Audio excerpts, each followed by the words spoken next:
यह भारत का वो कुंड है जहां भगवान परशुराम ने अपनी मां की हत्या करने के बाद अपने हाथ से चिपकी हुई कुल्हाड़ी से मुक्ति पाई थी।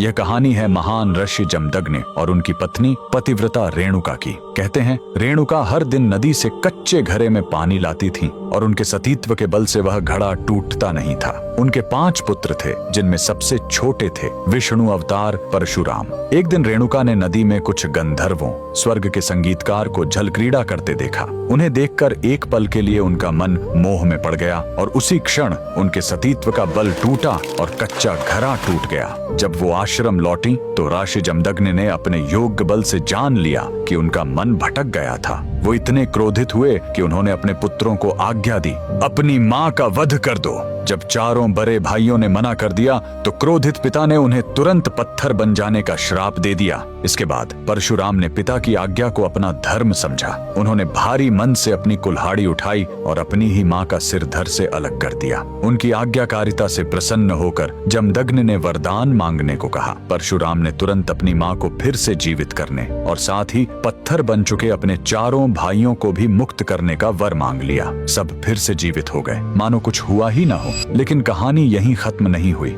मातृ हत्या का पाप उस कुल्हाड़ी पर एक दाग की तरह चिपक गया और वो उनके हाथ से अलग ही नहीं हो रही थी। उस पाप से मुक्ति पाने के लिए वह दर दर भटकते रहे, लेकिन कोई भी तीर्थ उस कुल्हाड़ी को छुड़ा नहीं सका। अंत में वह पहुंचे पूर्वी हिमालय की लोहित नदी के किनारे और जैसे ही उन्होंने इस कुंड के जल को छुआ, चमत्कार हुआ। कुल्हाड़ी अपने आप उनके हाथ से छूट गई। यही पवित्र स्थान आज अरुणाचल प्रदेश में परशुराम कुंड के नाम से जाना जाता है। आज भी हर साल मकर संक्रांति पर हजारों श्रद्धालु यहाँ इस विश्वास के साथ डुबकी लगाने आते हैं कि यह कुंड उनके सारे पापों को धो डालता है, ठीक वैसे ही जैसे इसने स्वयं भगवान परशुराम को पाप मुक्त किया था। भगवान परशुराम को दिल से मानने वाले सभी भक्त कमेंट्स में जय परशुराम जरूर लिखें।